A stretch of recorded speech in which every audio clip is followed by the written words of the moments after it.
കലയും ജീവിതവും. ഭാഗം 2.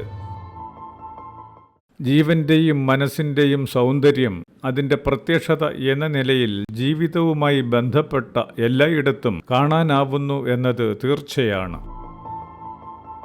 ഏതുതരം പ്രവൃത്തിയും ജീവന് വേണ്ടി ജീവൻ തന്നെ ചെയ്യുന്നതും ജീവന്റെയും മനസ്സിന്റെയും ബഹിർസ്ഫുരണവും ആയിരിക്കുന്ന സ്ഥിതിക്ക് ഓരോ ജീവന്റെയും പരിണാമതര മുന്നേറ്റത്തെ തടസ്സപ്പെടുത്തുന്ന വിധമുള്ള അശുദ്ധി എന്ന തമോ ഗുണത്തെ അകറ്റി നിർത്തുന്ന പ്രവർത്തന വിജയമായി ഉത്തമകലയുടെ ആസ്വാദനത്തെയും അനുഭവത്തെയും കാണാനാവുന്നു. തികവുറ്റ അറിവ് എന്ന ആസ്വാദന പൂർണ്ണത തരുന്ന ഇത്തരമൊരു അവസ്ഥയിലേക്ക് ജീവനുകളെ എത്തിക്കുന്നതിന് വേണ്ടുന്ന സമ്പന്നമായ ചിന്താശക്തിയുടെയും മനോവ്യാപാരങ്ങളുടെയും ആവിഷ്കാരമായി മാത്രമേ ഉത്തമകലയുടെ ഭാവവൈവിധ്യങ്ങളെ കണ്ടെത്താനാവുകയുള്ളൂ. ഇങ്ങനെയുള്ള പ്രവർത്തനവിശേഷം എന്ന നിലയിലാണ് കല ദൈവികമായ ദാനമായും അനുഗ്രഹമായും സമ്പാദ്യമായും പരിഗണിക്കപ്പെടുന്നത്. ഇത്തരം ഒരു പൂർണ്ണമായ അവസ്ഥയെ ജനിപ്പിക്കുന്നതിന് വേണ്ടുന്ന വൈവിധ്യങ്ങളോടെയുള്ള കലയുടെ യോഗ്യത എന്നത് വിശിഷ്ടമായ ഭക്ഷണ വൈവിധ്യങ്ങൾക്ക് സമാനമാകുന്നുവെന്ന് ഉദാഹരണമായി പറയാം. ഭൂമിയിലെ അനുകൂലാവസ്ഥകൾ ജീവപ്രവർത്തനം കൊണ്ട് പരിണാമം മുഖേന പാകപ്പെട്ട് ഉന്നത നിലവാരമുള്ള ഭക്ഷണം ആയിത്തീരുകയും ശരീരത്തെയും ജീവനെയും പരിപോഷിപ്പിക്കുകയും ചെയ്യുന്നതുപോലെ കലയുടെ വ്യത്യസ്തങ്ങളായ രൂപഭാവങ്ങളും സ്വരവൈവിധ്യങ്ങളും ജീവവികാസത്തിനായി ഓരോ വിധത്തിൽ പ്രയോജനപ്പെടുത്തുന്നുവെന്ന് വരുന്നു. ജീവപ്രവർത്തന മുഖാന്തരമായി നിർമ്മിതമാകുന്നതാണെങ്കിലും ഗുണമില്ലാത്തതും വൃത്തിയില്ലാത്തതുമായ ഭക്ഷണം, അതായത് സങ്കല്പമഹിമയില്ലാത്ത ഭക്ഷണം, ജീവനെയും ശരീരത്തെയും തളർത്തുന്നുവെന്നത് അനുഭവമാണ്. എന്നാൽ ഏത് നിലവാരത്തിലുള്ള ഭക്ഷണവും കഴിക്കുമ്പോൾ വിശപ്പും ദാഹവും ശമിക്കുന്നുവെന്ന് വരുന്നു. അതായത് വിവേകരഹിതമായ ഉപഭോഗങ്ങൾ താൽക്കാലികമായ സംതൃപ്തിയും പിന്നീട് വിപത്തുകളും കൊണ്ടുവരുന്നു. ഇതുപോലെ തന്നെ ജീവന്റെ ആസ്വാദന താൽപ്പര്യം എന്ന കാരണോർജ്ജദാഹത്തിന്റെ താൽക്കാലികമായ ശമനത്തിന് ജീവനെ ദുഷിപ്പിക്കുന്ന കലാവൈഭവങ്ങളും ഉപയോഗപ്പെടുത്തുന്നുവെന്ന് വരുന്നു.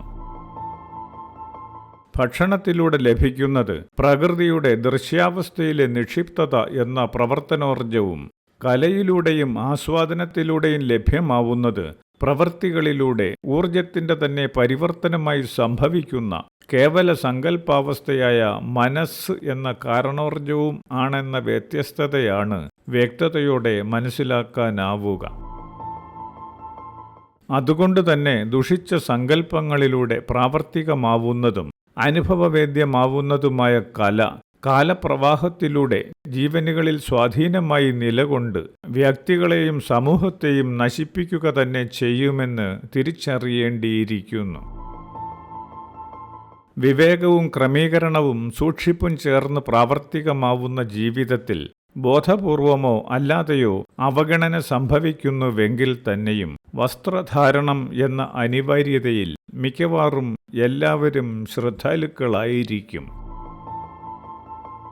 എന്നാൽ പാർപ്പിടം എന്ന ജീവൻ പാർക്കുന്ന ഇടം ശരീരം തന്നെയാകുന്ന ജീവന്റെ ജന്മാനന്തര രൂപവികാസമാണ്. ഒരു ജീവന് ജന്മന ഒരു ശരീരം എന്ന രൂപം മാത്രം ഉണ്ടായിരിക്കുന്നുവെങ്കിലും ഒന്നിലധികം ജീവനുകൾക്ക് പൊതുവായി ലഭ്യമാവുന്ന സ്ഥിരതയുള്ള ശരീരം എന്നതാണ് പാർപ്പിടം. ഒന്നിലധികം ജീവനുകൾക്കും ഒരൊറ്റ വ്യക്തിക്കു മാത്രമായുമൊക്കെ ലഭ്യമാവുന്ന ഇവിധമുള്ള ഒരു ശരീരത്തെ വേണ്ടും വണ്ണവും വിവേകത്തോടെയും ലക്ഷ്യബോധത്തോടെയും സംരക്ഷിക്കാതിരിക്കുകയെന്നാൽ ജീവനെ സംരക്ഷിക്കാതിരിക്കുക എന്നതുതന്നെ ആയിത്തീരുന്നു. ജീവനുകളുടെ പൊതുശരീരം എന്ന പാർപ്പിടത്തിന്റെ പൂമുഖവും കിടപ്പറയും അടുക്കളയുമൊക്കെയായ ഭാഗങ്ങൾ എന്നത് പ്രാവർത്തികത കൊണ്ട് ശരീരത്തിലെ ഓരോ അവയവം എന്നതിന് തുല്യവുമാകുന്നു. അതുകൊണ്ട് തന്നെ പാർപ്പിടത്തിൻ്റെ ഏതെങ്കിലും ഭാഗം സംരക്ഷിക്കാതെയും ശ്രദ്ധിക്കാതെയും ഇരിക്കുക എന്നതിലൂടെ ശരീരാവയവമാണ് സൂക്ഷിക്കാതിരിക്കുന്നത്. തൽഫലമായി ജീവനുണ്ടാവുന്ന അനുഭവം ദോഷകരമായി വരികയും ചെയ്യുന്നു. മനുഷ്യൻ മാത്രം വസ്ത്രം അനിവാര്യമെന്ന് കരുതുകയും ധരിക്കുകയും ജീവരൂപം എന്ന നിലയിൽ ജീവന്റെ മറ്റ് ഭാവങ്ങൾക്കൊന്നും ഇത്തരത്തിൽ ഒരു വിചാരം ഇല്ലാതിരിക്കുന്നുവെന്നത് ബോധ്യപ്പെടുത്തുന്നത് ജീവന്റെ മാനസിക വികാസത്തിന്റെ അത്യുന്നതാവസ്ഥയായി മാത്രം വസ്ത്രധാരണം എന്ന വിവേകം സംഭവിക്കുന്നുവെന്നാണ്. സാധാരണ ജീവനുകൾക്ക് പൊരുളൊന്നും അറിയാനാവുന്നില്ലെങ്കിലും ഇക്കാലത്തിന്റെ പ്രത്യേകതയും യോഗ്യതാ സങ്കല്പങ്ങളും പരിഗണിച്ച് വിവസ്ത്രമായ ജീവിതഗതി പ്രായോഗികമാക്കുക എന്നത് ചിന്തിക്കാനാവാത്ത കാര്യവുമാണ്. വിവസ്ത്രാവസ്ഥ എന്നത് തികഞ്ഞ സ്വകാര്യതയിലെ അനുഭവമായും ജീവാരംഭം മുതലുള്ള പ്രാകൃതാവശ്യ പൂർത്തീകരണമായും കാര്യകാരണബോധവും പ്രവർത്തനവും ഇല്ലാത്ത സമ്പൂർണമായ ആശ്രിതത്വത്തിന്റെ അവസ്ഥയായ ശൈശവമായുമൊക്കെ തിരിച്ചറിയുന്ന വിചാരഗതിയാണുള്ളത്.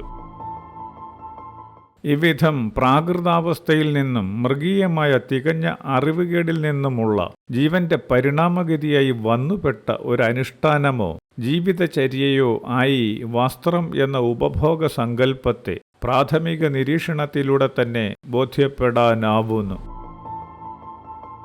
ജീവരൂപത്തിന്റെ അവയവങ്ങൾ ഓരോന്നും പ്രപഞ്ചത്തിലെ സൂക്ഷ്മവിശേഷങ്ങളുടെ പ്രാതിനിധ്യ സ്വഭാവവും സൂക്ഷ്മഗുണങ്ങളെ ഉൾക്കൊണ്ടു നിൽക്കുന്ന പ്രത്യേകതകളുമാകുന്ന സ്ഥിതിക്ക് അവയവം എന്ന ദൃശ്യത ഉൾക്കൊണ്ടു നിൽക്കുന്ന വിലപ്പെട്ട സൂക്ഷ്മവിശേഷങ്ങളുടെ സംരക്ഷണവും മഹത്വവൽക്കരണവും എന്ന നിലയിലാണ് വസ്ത്രത്തെ ജീവന്റെ അനിവാര്യതയായി നമുക്ക് കാണേണ്ടി വരുന്നത്. അത് പ്രാപഞ്ചികമായ അവസ്ഥാമാറ്റം എന്ന സ്വാഭാവികതയിലൂടെ സംഭവിച്ചു വരികയും ചെയ്തു. ഒരു അവയവം എന്ന നിർമ്മിതി അനേകം കാലങ്ങളിലൂടെയുള്ള ജീവന്റെ തീവ്രാനുഭവങ്ങളുടെയും കഠിനാധ്വാനത്തിൻ്റെയും ഫലമായി ഉണ്ടായ സമ്പാദ്യം എന്ന നിലയിൽ ശരീരാവയവങ്ങളാകുന്ന പ്രപഞ്ച സൂക്ഷ്മ നിക്ഷിപ്താവസ്ഥകളെ മറച്ചു നിർത്തി സംരക്ഷിക്കുന്ന വസ്ത്രധാരണവും അതിനായുള്ള പ്രവർത്തനങ്ങളും നിതാന്ത ജാഗ്രതയായി കാലഭേദമില്ലാതെ മഹത്വപ്പെട്ട് തുടർന്നുകൊണ്ടിരിക്കുക തന്നെ ചെയ്യുന്നു. ആ മനോഭാവത്തിൻ്റെ മുന്നേറ്റമായി കാലത്തിനൊത്ത് ജീവന്റെ യോഗ്യതയെ വ്യക്തമാക്കുന്നത് എന്ന നിലയിൽ ഓരോ അവസ്ഥയിലും അനുഭവത്തിലും തൊഴിൽ എന്ന ജീവപരിണാമ പ്രക്രിയയിൽ ഏർപ്പെട്ടിരിക്കുന്നവർക്ക് വ്യത്യസ്തമായ വസ്ത്രങ്ങളും ധാരണാരീതികളും ഉണ്ടായി വരികയും ചെയ്യുന്നു.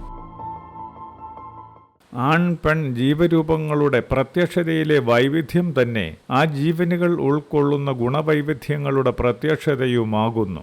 അതുകൊണ്ട് തന്നെ ആണിനും പെണ്ണിനും മിക്കവാറും വ്യത്യസ്തം എന്ന് പറയാവുന്ന വിധത്തിൽ വസ്ത്രങ്ങൾ നിർമ്മിതമായി വന്നുവെന്നും കാണാനാവുന്നു. ഈ കാലത്തോളം ജീവൻ എന്നാൽ എന്തെന്നും ജീവന്റെ അർത്ഥം എന്തെന്നും വ്യക്തമായി മനസ്സിലാക്കാനാവാതിരിക്കുന്നത് കൊണ്ട് മനുഷ്യൻ ചെയ്യുന്ന ഓരോ പ്രവർത്തനവും സങ്കല്പവും ജീവനെ എങ്ങനെ ബാധിക്കുമെന്നും ബോധ്യപ്പെടാനായിട്ടില്ല എന്നു മാത്രം. എന്നാൽ ജീവകാരണോർജ്ജമായ പഞ്ചഭൂതങ്ങൾ എന്ന മാധ്യമങ്ങളെ തന്നെ ഉപയോഗിച്ച് വിവസ്ത്രതരമായ ജീവപ്രദർശനങ്ങൾ നടത്തി പുരോഗമനവാദികളായും അറിവിൻ്റെയും പരിഷ്കാരത്തിൻ്റെയും പ്രതീകങ്ങൾ ആയിത്തീരാൻ ശ്രമിക്കുന്നത് പോലുള്ള അധപ്പതനം ഉണ്ടായി വരികയും കല എന്ന അവതരണത്തിലൂടെ ഈ വൈകല്യത്തെ കാരണോർജ്ജം എന്ന നിലയിൽ വ്യാപിപ്പിച്ചുകൊണ്ടിരിക്കുകയും ചെയ്യുന്നതായി കാണാനുമാവുന്നു. നീലച്ചിത്രങ്ങൾ പോലുള്ള നിർമ്മാണവും ആസ്വാദനവും ഇത്തരത്തിൽ വരുന്ന ഏറ്റവും താണനിലവാരമുള്ള ജീവന്റെ പ്രവർത്തനഗതിയും ആസ്വാദനവും മൃഗീയാവസ്ഥയിലേക്കുള്ള ജീവന്റെ തിരിച്ചുപോക്കും തന്നെ ആയിരിക്കുകയും ചെയ്യുന്നു.